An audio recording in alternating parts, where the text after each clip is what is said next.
going inside. Salah back to Asnawi. Can they finish? Yes, they can. Well, that is for Indonesia with touch 11. Pemirsa, Menteri Pemuda dan Olahraga Zainuddin Amali mengapresiasi pelatih Sintayong yang mampu mengatur strategi dan membawa skuad Garuda melaju ke final Piala AFF 2020. Apapun hasilnya, Menpora menjamin Sintayong akan tetap melatih skuad Garuda hingga ajang FIFA World Cup U20 tahun 2023 mendatang. Sintayong ini awalnya direkrut sebagai pelatih tim nasional persiapan untuk FIFA World Cup Under 20 ya. U20. Tadinya kan 2021. Kemudian karena ada pandemi ditunda ke 2023. Jadi kita menjadi tuan rumah. Maka kita tetap butuh pelatih dan Sintayong tetap akan menjadi pelatih untuk tim nasional U20 yang akan bertanding di FIFA World Cup Under 20 tahun 2023. Kemarin ada yang salah kutip tuh, bukan FIFA World Cup saja tapi ada Under 20-nya. Itu. Jadi apapun hasil di AFF, Sintayong tetap aman ya Pak ya? Aman Sintayong, saya menjamin itu. Ya, laga pertama final Piala AFF 2020 menjadi pertandingan yang ditunggu-tunggu para pecinta bola tanah air. Harapan timnas Indonesia menang melawan Thailand datang dari seluruh lapisan masyarakat. Mereka optimis Indonesia unggul melawan Thailand. Meski dalam catatan, Thailand merupakan tim paling sukses dalam sejarah Piala AFF. Prediksinya Indonesia malam ini menang. Skor berapa nih Bang? Skor telak 3-1. 3-1. Prediksi saya untuk leg pertama ini kayaknya kedua tim masih main aman. Jadi kalau bukan 1 sama ya 2 sama lah. Ya, harus menang. Insya Allah menang. Skornya berapa nih Bu? Saya 2-0. 2-0. Buat Indonesia ya. Siap, makasih ya Bu. Harapan final bagaimana Mas? Indonesia Mas? Berapa Mas? Muka-muka menang. Kita berdoa penampilan tim Indonesia bisa kompak seperti ditunjukkan pada pertandingan-pertandingan sebelumnya termasuk semifinal, dan saya mendoakan kemenangan Indonesia pada final dengan skor 2-1. Ya, malam nanti skuad Garuda untuk ketiga kalinya akan berlaga melawan Thailand dalam kejuaraan AFF 2020. Bermain dengan formasi lengkap, tim Garuda akan bermain maksimal di Singapura. Seberapa besar peluang timnas Indonesia melawan Thailand? Sudah bergabung bersama kami di studio Bang Effendi Syaputra, Ketua Umum Pemuda Perindo. Selamat sore Bang Effendi. Sore. Terima kasih sudah hadir di MNC News. Ini berkat doa Bang Effendi minggu lalu ya. Akhirnya doa semua masyarakat Indonesia ya. Garuda ini bisa menang dan masuk ke babak final. Dan kita sudah terhubung juga dengan Mas Hendri Satrio, Ketua Umum Perkumpulan Sepak Bola Indonesia Juara, melalui sambungan Zoom. Selamat sore Bang Hensat. Selamat sore, luar biasa sekali, Mas Effendi. Nah ini Bang Hensat sudah siap-siap untuk nobar nih rupanya, nih sudah siap sekali memakai baju tim Garuda Indonesia. Terima kasih Bang sudah bergabung bersama kami. Saya ingin bertanya terlebih dahulu ke Bang Effendi. Bang Effendi bicara soal bagaimana peluang kemenangan Indonesia ini nanti malam, seperti apa di leg pertama ini? Semua masyarakat tentu ingin Indonesia menang ya. Pertandingan sendiri 2 leg. Tapi jangan lupa Indonesia sedang tidak berhadapan dengan Malaysia, tidak sedang berhadapan dengan Singapura, tidak sedang berhadapan dengan Vietnam. Tapi Indonesia menghadapi salah satu raksasa Asia Tenggara namanya Thailand. Dia tidak hanya menjadi raksasa di Asia Tenggara, tapi dia menjadi tim papan atas juga untuk level Asia. Ya.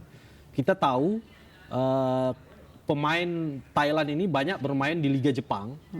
Dan sebagian hampir main di Liga Thailand yang notabene liganya langganan bermain di Piala Champions Asia.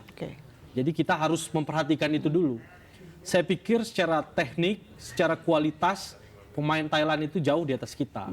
Tapi bicara soal semangat juang, bicara mengenai ambisi, bicara soal dendam, karena timnas sekarang ini punya dendam pribadi ya. Ini final ke-6, 5 final sebelumnya selalu gagal.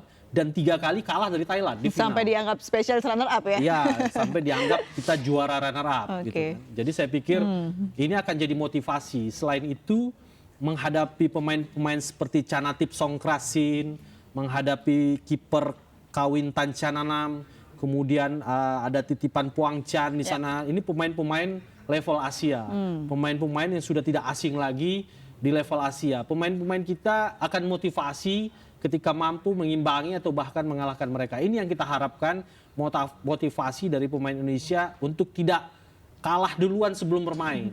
Mereka harus kepala tegak menghadapi nama-nama besar ini. Jadi harus optimis ya untuk bisa melawan. Optimis, apalagi kita punya satu modal yang cukup bagus, yaitu Coach Sintayong. Dia kualitasnya sudah mendunia.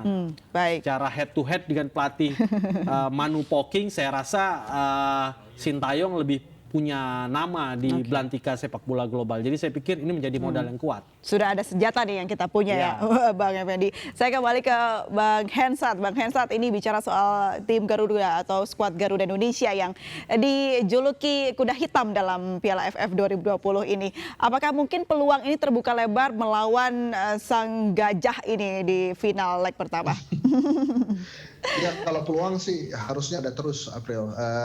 Dan betul tadi apa yang disampaikan oleh Pak Effendi, yang paling penting adalah tidak kalah sebelum bertanding. Jadi pemain-pemain kita harus bisa percaya diri dan kemudian bermain lepas supaya bisa mengalahkan tim Thailand. Hanya saja memang kepercayaan diri di lapangan ini merupakan pekerjaan rumah yang cukup besar bagi Sintayong, kemudian ketenangan mengolah bola di lapangan tengah terutama, ini harusnya bisa lebih kuat lagi. Thailand punya striker yang memang sudah senior dan berpengalaman, Terasil Dangda, tapi kemudian menurut saya barisan belakang kita dengan kesolidan yang ada mudah-mudahan bisa meredam itu. Bukan hanya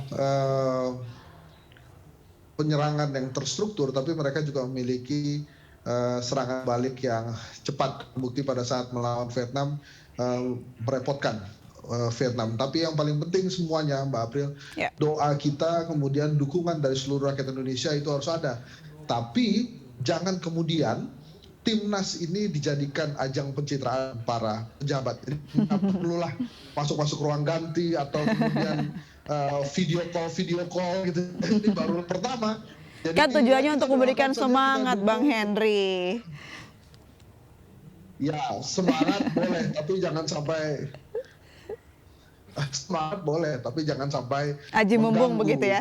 Konsentrasi. Jadi saya pikir biarkan saja adik kita ini timnas kita berjuang demi Indonesia. Baik, kalau bicara soal materi pemain sudah jangan diragukan lagi. Pelatih Sintayong pasti sudah mempersiapkan para skuad Garuda Indonesia ini untuk siap begitu ya. Tapi soal komposisi ini banyak yang menarik perhatian masyarakat ataupun juga pecinta sepak bola. Bang Henry sendiri melihat komposisi yang akan diterjunkan oleh pelatih Sintayong di babak pertama seperti apa? Bang Henry?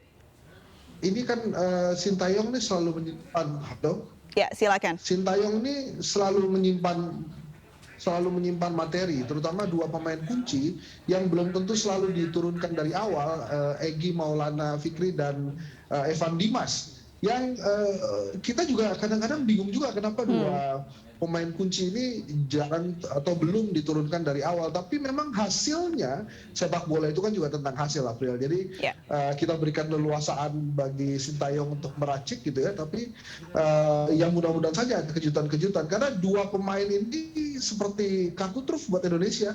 Egy dan Evan Dimas ini. Begitu mereka berdua masuk, permainan menjadi berubah dan lebih menyerang ke arah lawan gitu. Kira-kira. Kalau saya sih mudah-mudahan saja. Baik. Kita tidak perlu bicara menang dulu, yang penting nggak kalah. Yang penting nggak kalah ya, tetap berjuang. Selain Egy dan Evan Dimas, ada juga beberapa pemain yang diunggulkan, yaitu Arhan. Tapi sayangnya dalam laga ini sepertinya tidak bisa dimainkan karena diganjar kartu kuning nih, Bang Effendi. Nah, sepertinya berpengaruh tidak dalam permainannya, tapi jangan dijawab dulu.